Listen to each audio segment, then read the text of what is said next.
Okay, now that we have spent some time describing the control mechanisms, now we could have some fun, I think. At least for me, this is fun. Hopefully you're a little inspired to be curious about this, because as with all physiology, seeing how it behaves at extremes can often be very revealing about underlying mechanisms and help us kind of shape and guide our whole understanding, or at least our motivation to understand. And this is certainly true with respiration. So I think all of us who've either come to Salt Lake City, for example, or even if you live in Salt Lake City, gone up into the mountains to go hiking or ride your bike or even go skiing, you'll notice that something happens at altitude. Many of you will have also spent some time snorkeling or maybe even diving, been underwater, and noticed, of course, that you can't breathe underwater, but there are other interesting effects that arise when we go underwater that you may or may not be quite aware of. Maybe you've heard of the bends. And these are all the topics that we're going to cover in this lecture. So hopefully, like I say, it'll be fun and motivating. And I think some of these topics are often covered in the term paper because I think they make just naturally interesting material to motivate us to dig a little deeper into the understanding of what happens at these particular extremes in the system of respiration.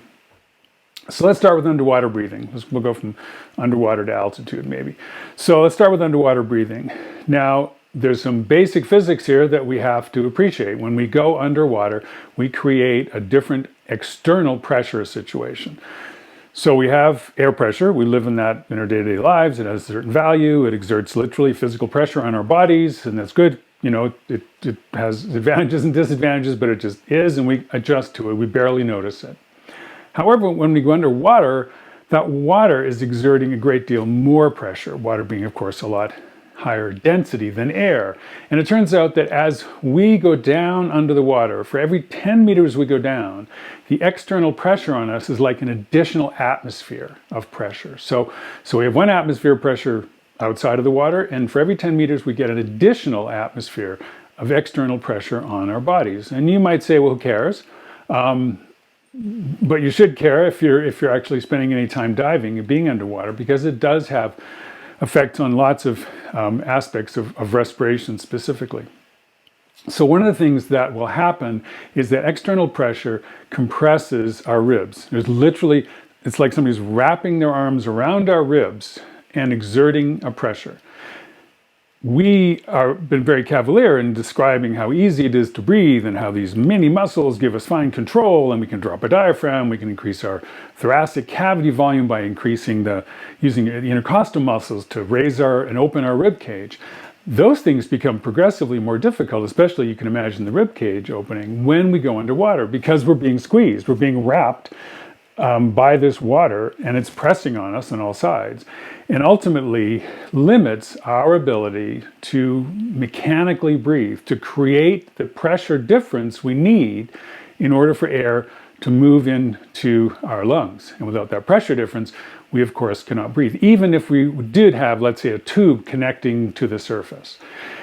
One consequence of that is that snorkel length is limited. If you've ever snorkeled before, I'm sure you've been tempted to say, why can't I make a longer snorkel so I can go even deeper and see more of that cool stuff on the bottom of the ocean, or see more fish, or whatever I'm looking at. But there's a limit to that, and the limit comes about because of this increased external pressure from the water that limits how we breathe. So we'll talk about a little more about this in the discussion session, but you may have seen, and maybe in older movies, if you ever watch those, right, the good guys escaping from the bad guys and jumps into the water, and obviously has to keep breathing even while he's in, usually it was a he hero, sadly, and so he's under the water and grabs a reed or something, a piece of grass that happens to be hollow, and starts to stick that out of the water and breathe through it. And the bad guys, and there are also guys too, the bad guys look and they notice that there's nothing there. They don't think there's anything there. It's just another grass sticking out of the water. And so our hero can breathe and not make any bubbles, and the bad guys don't find him. So that only works to a very limited depth. It turns out to be like half a meter.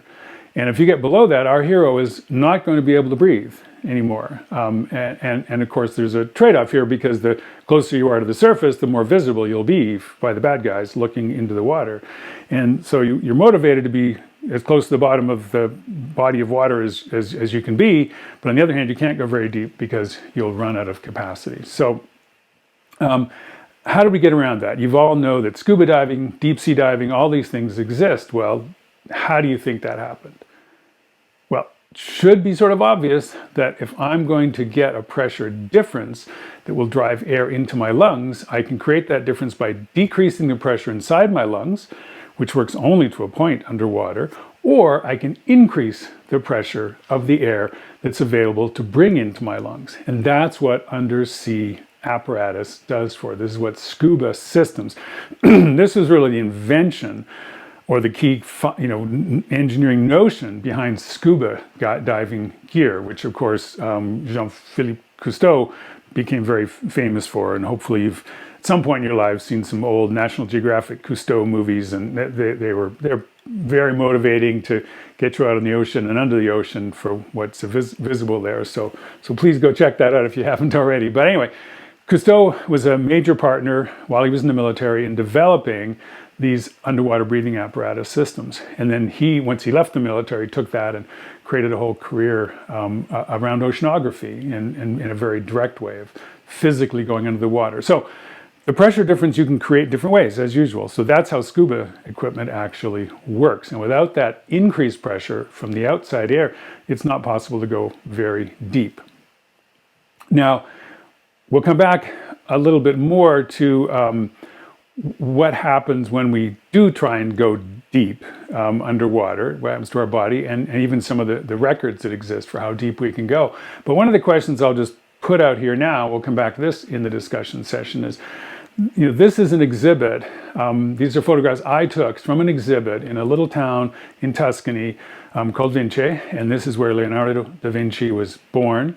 And so in Vinci, you can go to this museum and see many, many exhibits of artifices, things that engineering things that Da Vinci built or drew and conceived of, which is quite different from building and actually manufacturing something. So he conceived of an underwater breathing apparatus that looked like this, and we're going to discuss why it didn't work and why it cannot possibly work. And hopefully you've had enough clues to already start guessing about that. So let's talk about how we actually can hold our breaths from two different perspectives. So we know there's a control system in place. It's going to react to hypoxia. It's going to react to hypercapnia. And when we hold our breath, both these things happen over some time course, right?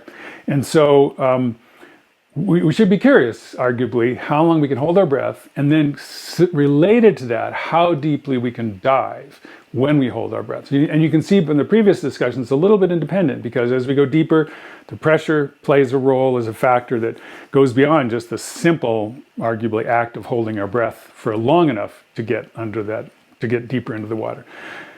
This table shows you how lame we are as humans compared to some other animals who are really diving specialists. So at the bottom of this table, you see humans, and you see that the mean dive times in minutes is 2 minutes. If you've ever done any snorkeling or diving, this probably feels about right. We'll see that this is a number that certainly can be adjusted, and some humans have managed to do dramatic things to adjust that number, but that's ballpark of what most of us can achieve without a lot of training.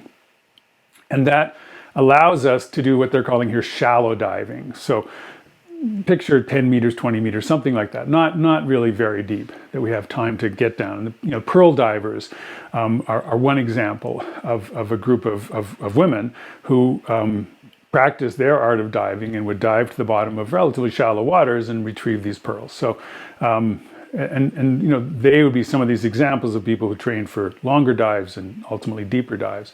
But there's a price to that we'll come back to. So humans, again, pretty arguably lame in terms of our ability to hold our breath and our ability to dive very deeply. And now we see some of these other animals here. And before we get into that, you see on the left-hand column, or the column, I guess the second column from the left, You see the oxygen stores. So this is the amount of oxygen we're capable of storing in our musculature, for example, in our tissues. So not in our lungs, but in our tissues. And that becomes very relevant because this gives us, or gives these animals, a way to store a certain amount of oxygen and make it available later. And that capacity in humans is limited to 20 milliliters per kilogram. Ballpark again, it's kind of number. And if you look at, for example, the leatherback turtle, it has the same number. And yet the leatherback turtle can dive for 11 minutes, according to this table, and go as deep as 60 meters in the course of that dive. So what's that difference all about? Well, it says it in the footnote there. The leatherback turtle is just way more efficient. Just doesn't use oxygen as ineffectively, arguably, as we do in making that dive. And this partially due, I'm sure, with its biomechanics, its density, all sorts of things that allow it to submerge with less effort. Because we, initially at least, have to expend energy just to get below a certain level. Once we get down a certain level, and you may have noticed this yourself if you've ever dived, once you get a little bit below the surface, then the relative densities and the fact that the gases in our bodies are compressed when the external gravity or water pressure pushes on us, we start to become kind of gravitationally neutral at that point. So we can sort of stay in one place and don't need to add weight or don't need to swim so actively downwards. But leatherback turtle, like I say, they can go way deeper than we can. They can withstand those pressures more easily than we can and massively expand the time that they're able to spend under the water. Now, penguins, again, they have a very high storage capacity. They're able to go 3 times longer than we are, get to 100 meters deep and still be able to function. The seals, different members of the seal family, these, whales you've heard of, they're capable of really long dives and they're capable of very deep dives. And of course, the question is how that is possible. And one of the reasons that's possible is with these high storage capacities, they're able to expel the air from their lungs when they start diving. So they're not actually diving with a lung full of air, they're diving with tissues full of oxygen. And that allows them to dive more efficiently, more effectively. And as we'll see in a little bit, also allows them to avoid some of the effects of spending time underneath the water, which of course you probably already know has to do with what we're going to call the bends. And we'll come back to that in a sec. So just to give you a sense, however, of what humans are capable of, here's some apnea records. Most of these I think I looked up recently. Some of them are from 2021, so there's still some change. Some of them are older records that really haven't changed in a long time. And if you go looking at this website, you see on the slide, there's all kinds of different disciplines, you could call them sports, that have to do with apnea broadly. So these are all breath hold sports. And some of them involve just statically holding our breath. And some of them involve seeing how deeply we can dive actively. And some of those are with or without weights to assist us. So we can add on a weight belt in order to descend more quickly with less energy and ultimately get deeper down. There's even an unlimited category, which according to what I read, they really discourage people from doing because the danger is so high that you get down way too deep and then you don't make it back to the surface. So this is obviously not a sport for the faint-hearted and not without a lot of help around to make sure you don't die in the process. So, but just to give you some sense, here are some numbers. So this is what's called constant weight apnea without fins. So this is when somebody dives with a constant weight and have to bring that weight back with them to the surface, and they don't have fins to help them. So fins obviously make you swim more quickly. So even in that case, the male record is 100 meters, female record 74 meters. This is pretty astounding considering what most of us in this room or this group are capable of. If we have a constant weight apnea with fins that allows even a deeper dive, more efficient movement through the water, then male divers get down to 130 meters, 131, female divers 120. So again, naturally, substantially deeper with the help of these fins, which sort of speaks to this idea of efficient motion through the water being as important as our ability to hold our breath. Now here's the fun one. This is static apnea, this is called. Now static apnea is what it sounds like. This is just holding our breaths. So picture, you go to a pool, you settle in underneath the water and you see how long you can hold your breath. And I think oftentimes these are done underwater. for probably reasons of effectiveness or reducing cheating, who knows, maybe people are thought to breathe through their ears or something. Anyway, this is underwater breathing, and the record there for males, which was set quite a while ago, 11 minutes 35 seconds. Pretty astounding. And for females, just slightly less, 9 minutes and 2 seconds in this case, also set quite a while ago. So when we think that this average of 2 minutes, most of us would probably achieve if we were to do this just out of the box, can be dramatically improved. And it gets even higher when there's pre-breathing allowed. So pre-breathing means that you would initially breathe, not just doing hyperventilation, which I think some of us know that trick. Hyperventilation reduces the CO2 concentration by overbreathing consciously. And if that CO2 concentration starts lower, then as we hold our breath and as we, let's say, swim, the rate will be constant, but it'll take a little bit longer to get to the threshold at which we have to breathe. We have to resurface and breathe. So that's our pre-breathing. That's one thing. But this other pre-breathing is actually pre-breathing of pure oxygen. So you spend a substantial amount of time breathing pure oxygen before these attempts. And that, of course, helps load up these tissues with even higher oxygen concentrations and gives the divers, in this case, or the breath holders, a little more time that they can spend without having to breathe. So pretty dramatic changes, I think all of us would agree. And then again, there are this category, no limits, which again, they don't recommend. I certainly wouldn't recommend it, where divers, and again, this is an older record, have been able to get down to more than 200 meters. Now, here they use like a weight sled or something that literally drags them under the water, then they let it go, and then they swim to the top and hopefully make it. Just who knows what these records tell us, but except that people are crazy if we didn't already know that. But again, key point is we're able to adjust these things. Now I want to spend a little bit of time talking about a mysterious illness that arose in the latter part of the 19th century and really brought about a breakthrough in our understanding of respiratory physiology and the effects of spending time underwater in pressure. So what happens when we do have constant pressure and we spend time there? And the disease is called caisson disease, and of course caisson means something, of course. You may not know what it means, it's a French word, and it really has to do with these kind of chimneys almost, these tunnels that were created in order for workers, especially during the latter part of the 19th century, to build bridges across waterways. So this was the time of the expansion, massive expansion of the rail system.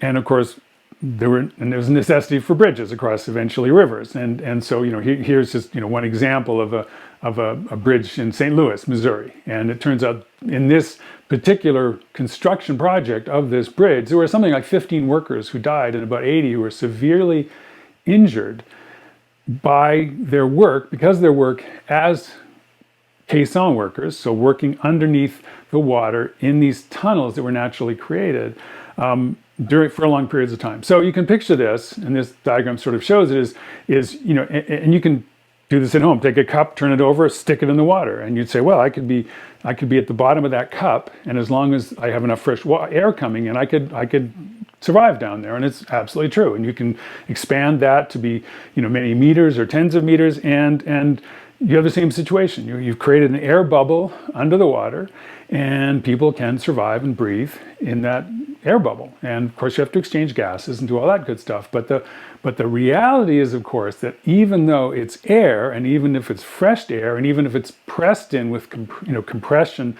as we saw in the context of scuba diving, there's still this high pressure there. These people are living and working in high pressure. They're breathing in air that's at high pressure, because it has to be high pressure in order to maintain that airspace. Because what you would see, if you took that cup and kept pushing it down further and further into the water, eventually the level of air would go up, because the air would be compressed by the surrounding pressure of the water. And so we need to replace that air, that atmospheric air, with compressed air or pressurized air in order to maintain that air space. And so these workers were working in a situation where they had exposure, tons of oxygen, that wasn't the problem, but they were exposed to that air under high pressure. And here you see also a photograph of, the conditions they lived under. And that looks pretty grisly and awful, but at the end of the day, if the ventilation was okay, it probably was better than most mine shafts that people at this time were working in. So they consider themselves, I suspect, relatively lucky.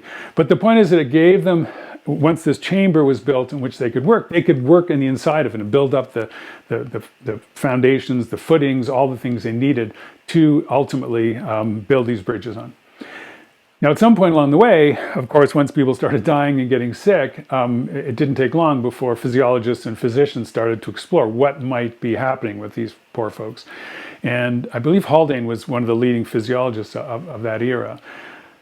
And so the next step was to understand what might be going on. And it turns out that the villain here, if you will, was a gas we haven't talked a lot about, which was kind of negligent almost on our part, because it makes up the majority of air. And that's, of course, nitrogen. It makes up roughly 80% of the air in the atmosphere. And under normal conditions, we treat nitrogen as a totally benign, totally inactive gas that doesn't participate except a sort of filler almost of the air that we breathe. It's not involved in gas exchange. It gets pulled in, it gets pushed out through a respiratory system, doesn't really seem to have much effect on anything, except when we spend longer periods of time under conditions of elevated air pressures. And in those conditions, that nitrogen eventually dissolves, especially in our fat tissues and the lipids. So again, with time, that nitrogen literally diffuses under the pressure it's under to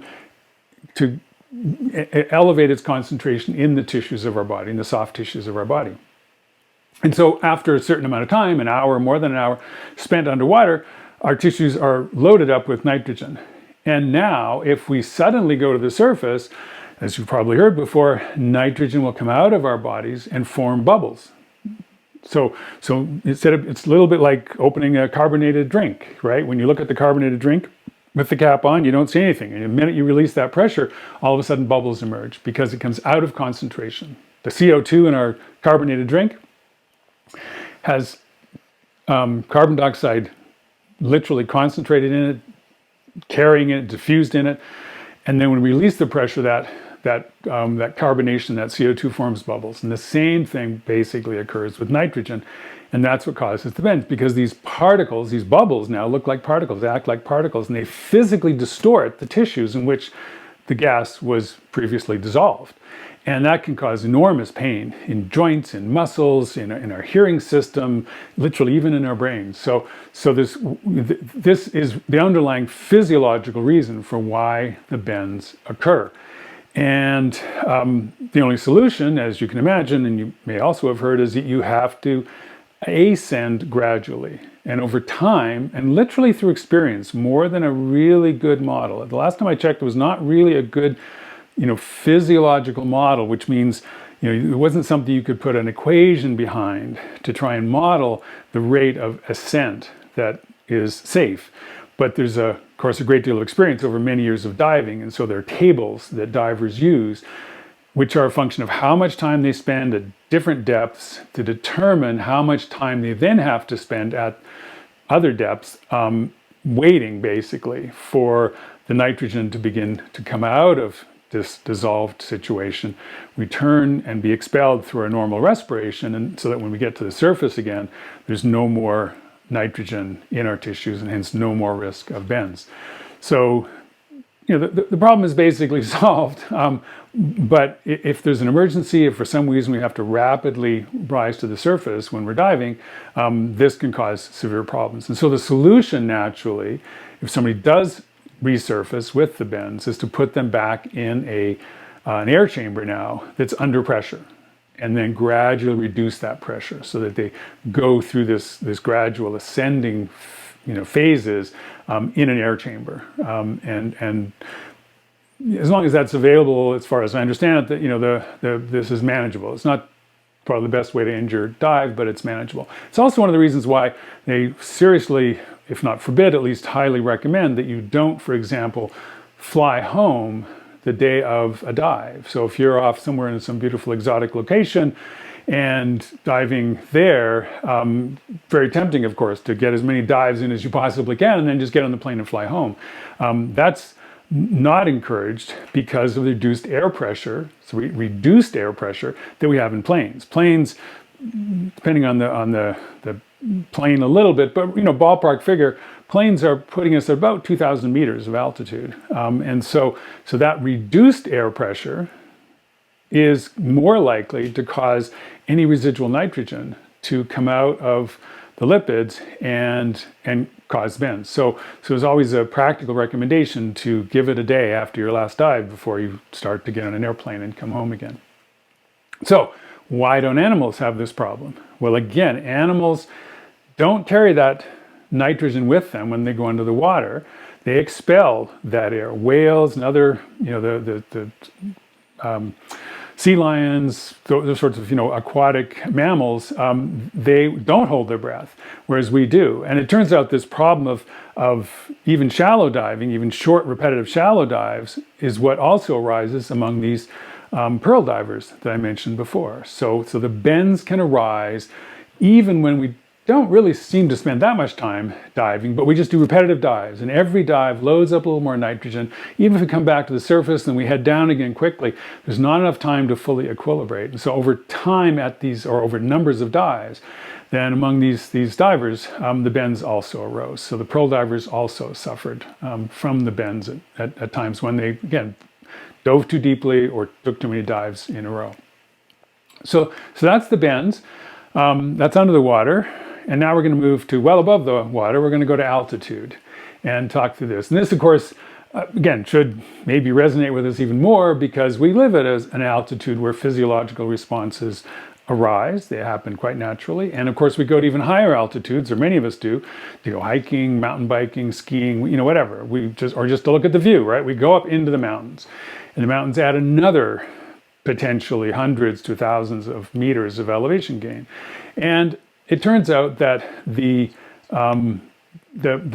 challenges of high altitude you've heard something about, and you saw it in that video. I'll include this little clip, that reminds us of what's going on at altitude, and what also reminds us of how difficult it is to predict who will respond in certain ways to their exposure to high altitude, and remind us, as the video did as well, that even in that case, a Sherpa who has been at altitude many times and lives already at a high base altitude can still, on a given trip, in a given exposure, succumb to high altitude sickness, high altitude symptoms. And we want to explain, or at least understand, some of what that means. So let's watch this little video clip, and then we'll come back and view some of the mechanisms. 2 weeks before leaving for the mountain, the climbers joined him at the University of Washington for baseline tests. Dr. Brownie Shaney looks for physiological clues that determine who will perform well at altitude. One determinant is lung capacity. Is it important to have big lungs? Yes, it is, because in that regard, you can move more air, obtain more oxygen within the lungs that then the blood can pick up and deliver to the muscle tissues. When we breathe in, oxygen molecules pass through the lungs into the air sacs. Here, purple oxygen-deficient blood cells become revitalized and red with oxygen, and are pumped by the heart throughout the body. Dr. Shaney measures the climbers' heart rates and ability to work. Carter is well above average. At the elite level are Ed Viesters and David Brashears. The elite high-altitude climber can trudge through the snow, break trail, climb up a cliff at their maximum capability for hours. Okay, so hopefully that was a good reminder. Back to the video. You can always watch the whole video again if you're curious. Because we did learn a lot about altitude in that video and the effects of altitude on our physiology, but also on our cognitive abilities. That was one of the fun aspects of the video. So what are the challenges of altitude? Well, under the water we had increased atmospheric pressure. When we go above sea level, we're exposed to reduced air pressure. And so what happens then? So if you think about the changes that arise and what their effect might be, at sea level, with our 760 ballpark, it's a little bit less already here in Salt Lake City, 760 millimeters of mercury. That's sort of the standard sea level pressure under normal, mean conditions. The partial pressure of oxygen is 20% of that number. And that gets to 150 millimeters of mercury as the partial pressure for oxygen. However, when we breathe it in, we add in water vapor, and water vapor has its own partial pressure. We give that a number of 47 millimeters. Turns out that's what it ends up being. And so that further reduces the partial pressure of oxygen, where we get this 100 number that we've seen in a number of diagrams up to now. So we're dealing with 100 millimeters of mercury of partial pressure of oxygen. Now, if we go to altitude, that reduces because the overall pressure reduces, right? The 760 goes progressively down the higher and higher we get. So if we go to, let's say, just under 6,000 meters, which is pretty high, it's higher than all the mountains we have locally available, but it's pretty high.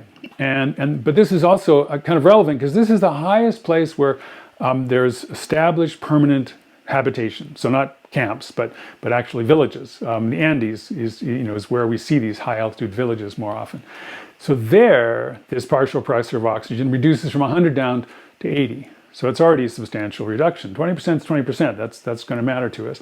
If we go even higher to, let's say, the summit of Mount Everest, which is almost 9,000 meters, so another substantial jump up there, the total pressure that we estimate at that point, total atmospheric pressure, is estimated at 230, it's measured at 253, there's all kinds of interesting ambiguity about what that pressure should be. And again, not really adequate models to quantitatively predict how the pressure changes with altitude. But so we make measurements and we come up with something in that range of 250 millimeters of mercury, and the water vapor pressure stays the same.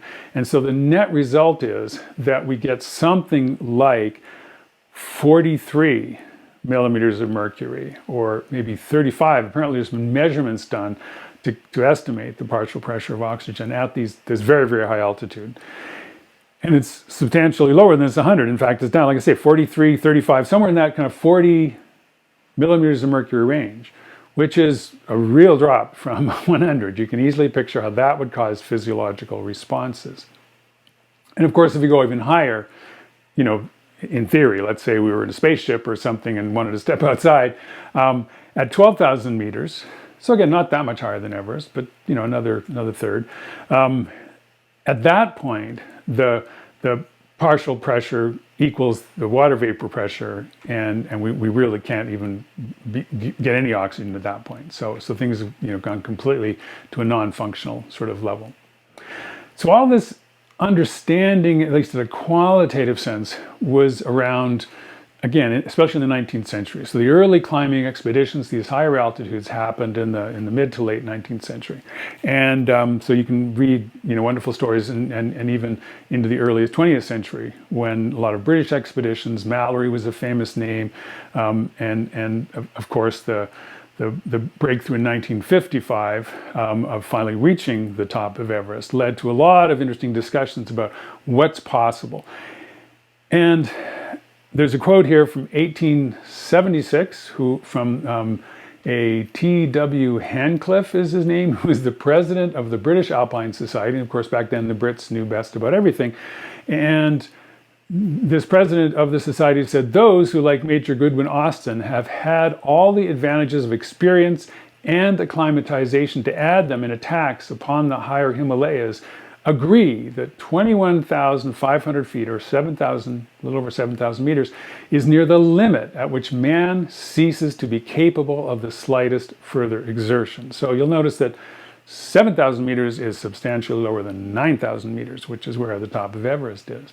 So that was the perspective at that time, based on the science. And again, this was, a period where science was changing rapidly. This was, the dawn of a great deal of scientific progress, actually. But this was their perspective at that time.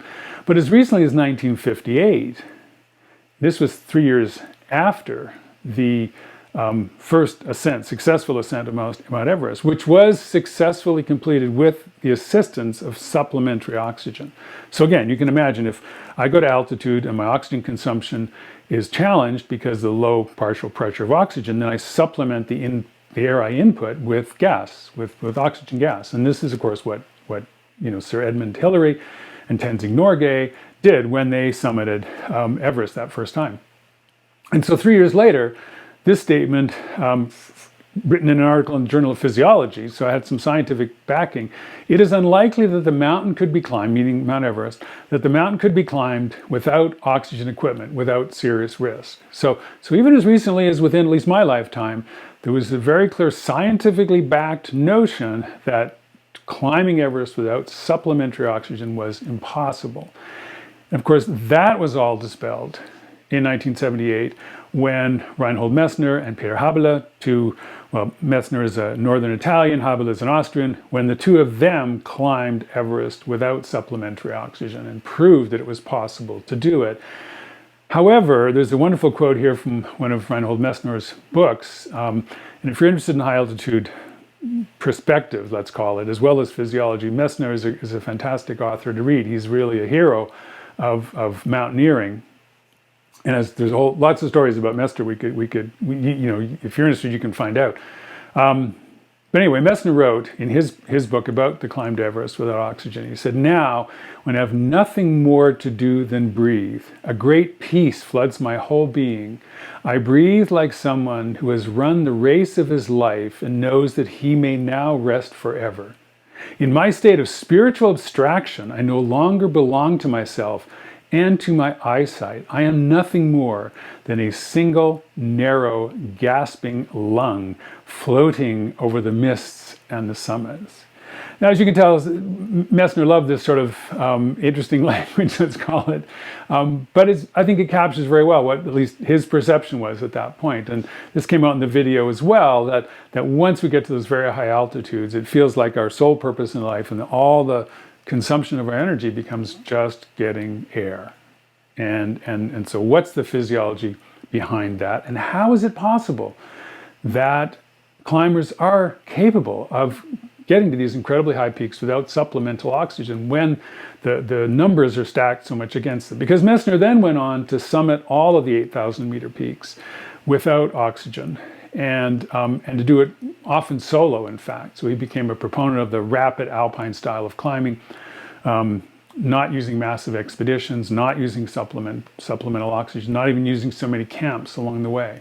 And he was capable, in his time during the 80s, of summiting all these peaks.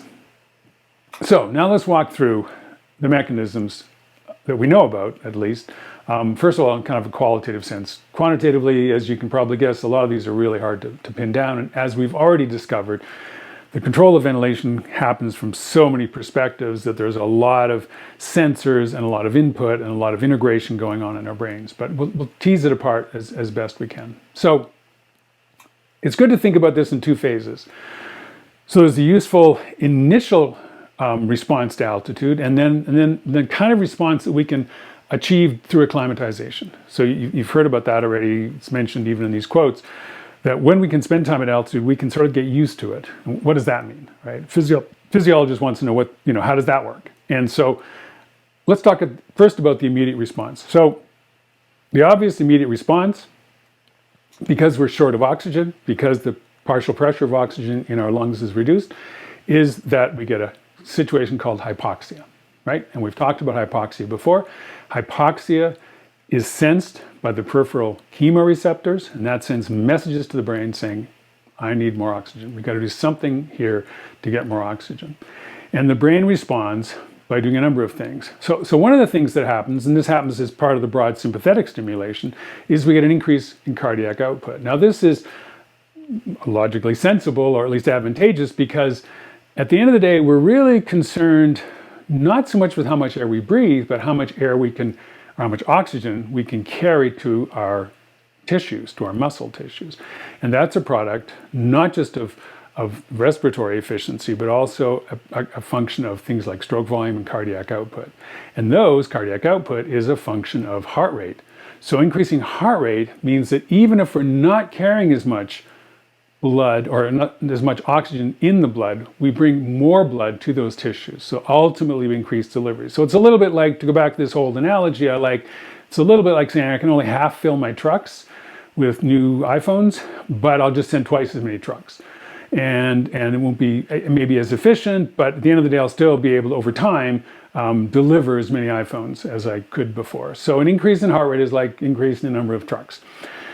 That's one response. And we're not going to talk a lot about that. That has more to do with, again, control of the heart itself. We're going to focus on control of ventilation and respiration. So, of course, one of the things that the chemoreceptors will initiate is a response from the central control system that says increase rate of respiration and depth of respiration. So those go up. So we get an increase in ventilation. That's often the word we use to encapsulate both frequency and depth of breath. So we have an increase in ventilation. Seems like a good thing. Increase the amount of air, oxygen that we have available, all good things. Now, the interesting part is that when we increase our ventilation, we also increase our ability to remove CO2. And our CO2 concentration or our CO2 production doesn't really go up with altitude. That's not a function of altitude. It's a function of our metabolic work. So yes, of course, we're working, especially if we're walking uphill, but that doesn't change with altitude. Walking up a slope of a certain grade is the same, whether we do it at sea level or at 8,000 meters. And so the metabolic load really doesn't change, hence the CO2 production doesn't change, but our ventilation rate has changed. And that causes us to reduce the CO2. So we blow off more CO2 is the word we often use. So the CO2 concentration goes down. The partial pressure of CO2 overall goes down in our bodies. And we know that there are central sensors that sense partial pressure of CO2, and they're very powerful. We've said that before too. So they're powerful, and they respond they respond to a decrease in partial pressure of CO2 by reducing ventilation, because the natural response is if I have reduced CO2, I don't need to waste all this energy ventilating. And so we have an increase in ventilation because of hypoxia and a decrease of ventilation happening because of hypocapnia, of reduction in the CO2 concentration. So those two are fighting against each other. And that's a little bit of the theme of this whole story is we have responses that are sort of counter to each other, which makes it difficult to come to an agreement at a state that allows us to function and sustain especially first of all, just our normal ability to stay alive. But secondly, of course, we need the additional ability to actually perform exercise because we're climbing a mountain. So that, of course, that decrease in ventilation will decrease the partial pressure of oxygen, and that's the clearly opposing mechanism that's going on. What also happens more insidiously is that with that decrease in partial pressure of CO2, we get an increase in pH, so an alkalosis. So we don't have, we have a reduction in acid concentration, however you want to see it. We have, again, pH going up. We know, however, that sort of change in pH causes the shifting of the curve, the association-dissociation curve for hemoglobin and oxygen, causes it to shift to the left.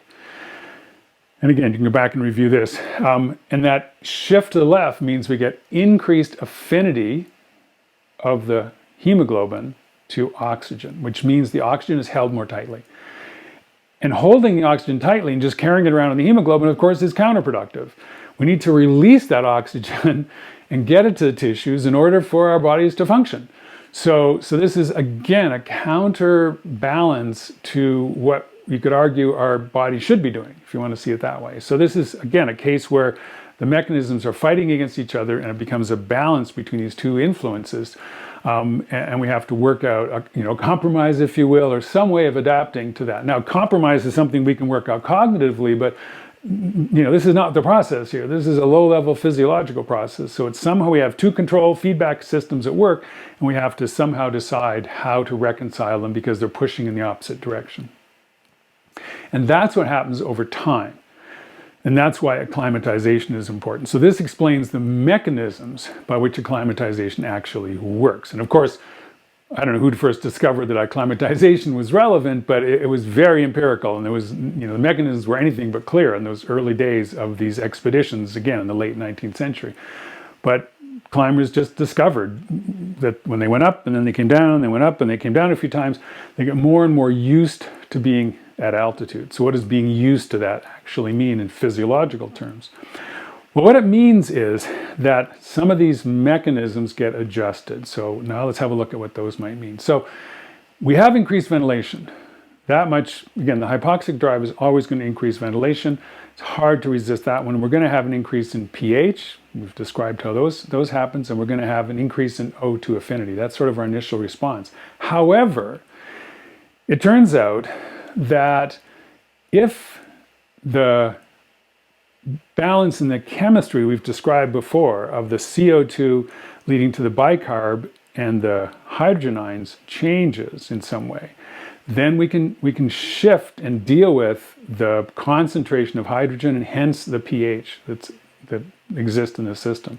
So it turns out over time, because one of the byproducts of the initial chemical process is that we increase our concentration of bicarb, but that bicarb is excreted. So that's the cool mechanism here. So bicarb is seen as being accessed somewhere, I don't even know the mechanism, somewhere there's a system in our kidneys that decides, okay, that's enough bicarb to have in your body, I'm going to get rid of the excess.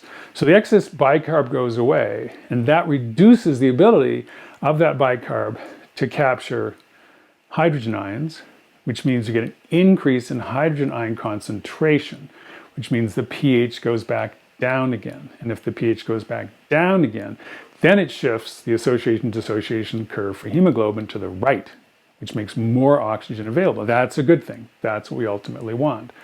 Another interesting byproduct is in the face of this hypoxic condition, we also see there's an increase in the concentration of this 2,3-DPG, which I've learned recently is also 2,3-BPG. Who knows why? The chemist changed the name on that on us. But anyway, this is the substance that we've talked about before that gets released as a byproduct or part of increased metabolism. So it's kind of a byproduct of exercise. So as that concentration goes up, that also helps us shift the curve to the right.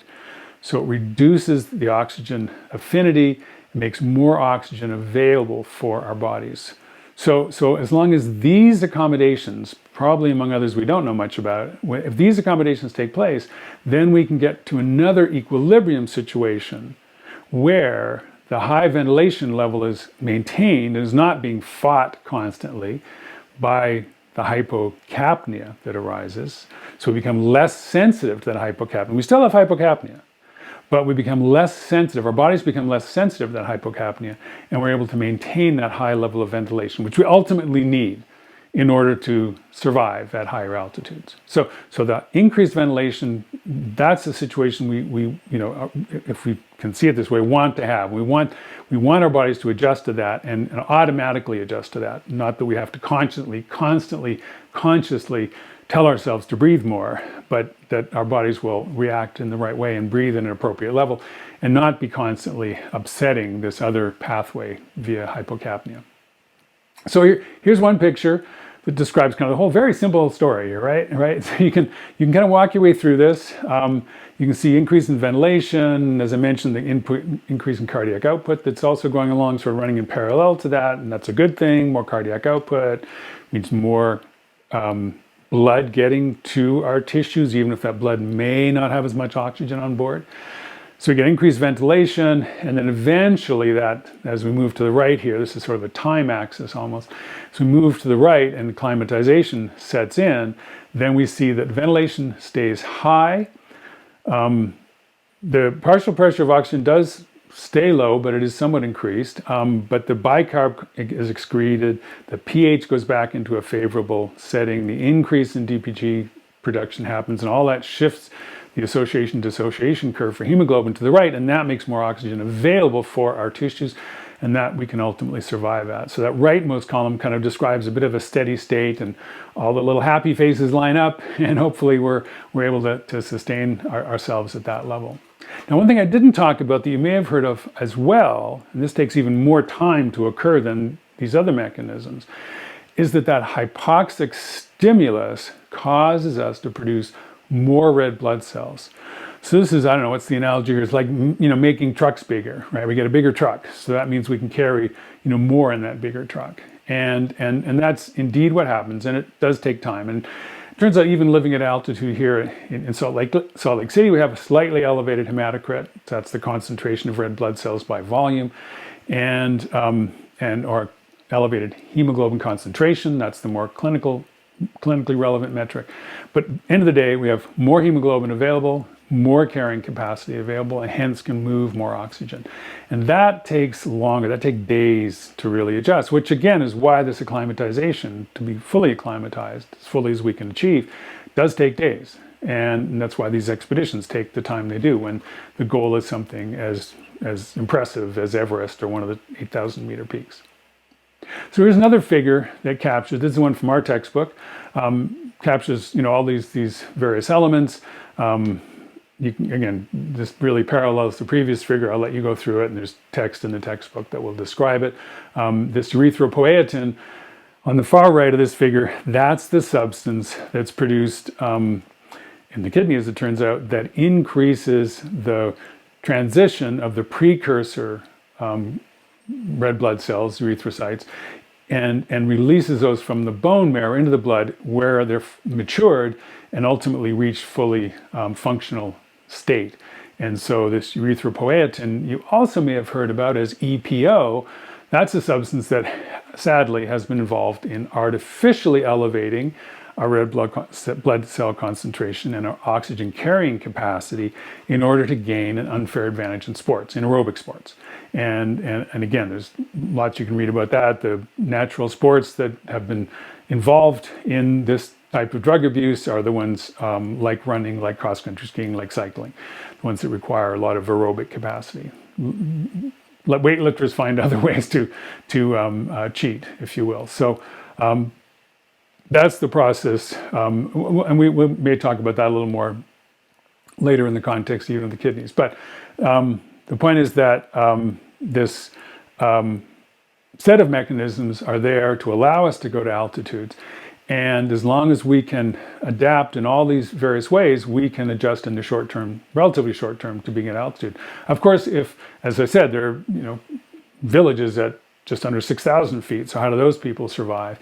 And there we see longer term, actual, adaptive changes, as in genetically transferred changes. And so the stature, for example, of people who live in high altitudes tends to be a little shorter, broader, barrel-chested, you sometimes hear them described as. This again is a regenerationally transmitted. This is a genetic change that had an adaptive advantage at some point for those people, those tribes and villages historically who lived at those altitudes.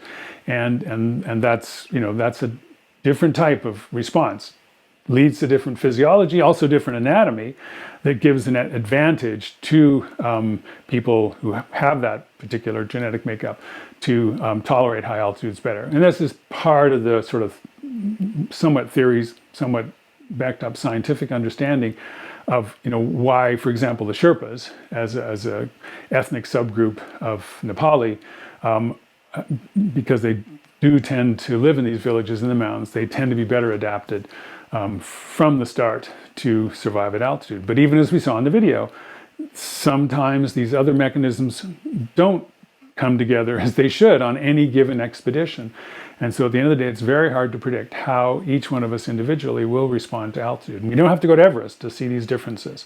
You may know people who've gone to even higher peaks in Colorado or in South America and places like this, where we're talking maybe 5,000 meters, maybe even 6,000 meters, and already start to show be really challenged by that altitude. Whereas other people who are arguably less physically fit may not suffer from these same consequences. So while there's some sort of vague relationship between overall fitness and your ability to adapt to altitude, it's not a simple one-to-one relationship that the fitter you are, the more likely you are to do fine at altitude. It's much more complicated than that because of all these different mechanisms that aren't clearly linked to overall physical fitness. So again, mountain sickness can happen, as we saw. It's very real. Just to bring in the animals, to wrap things up, there are birds that are capable of flying over the top of the Himalayas, at above 9,000 meters, and they typically are also leaving from much lower elevations. So birds, for example, and we don't know all the details, some birds have this ability to exist at incredibly high altitudes that we as mere humans would not tolerate nearly as well. So hopefully that'll give you a little bit of an idea of what happens in the extreme, and tie back to that video. You may want to go back and even watch parts of that again if you're curious. And again, hopefully reinforce this notion that when we push our bodies to extreme conditions, whatever those might be, we really learn about the capacity of these systems, and it motivates our understanding of these systems and how they respond to these stresses. And arguably this, just like examining diseases, is a very useful direction to go, and we want to understand the fundamental mechanisms that describe this physiology. Okay, hopefully that was interesting and useful, and thanks very much for your attention. We'll see you soon. Thanks for now.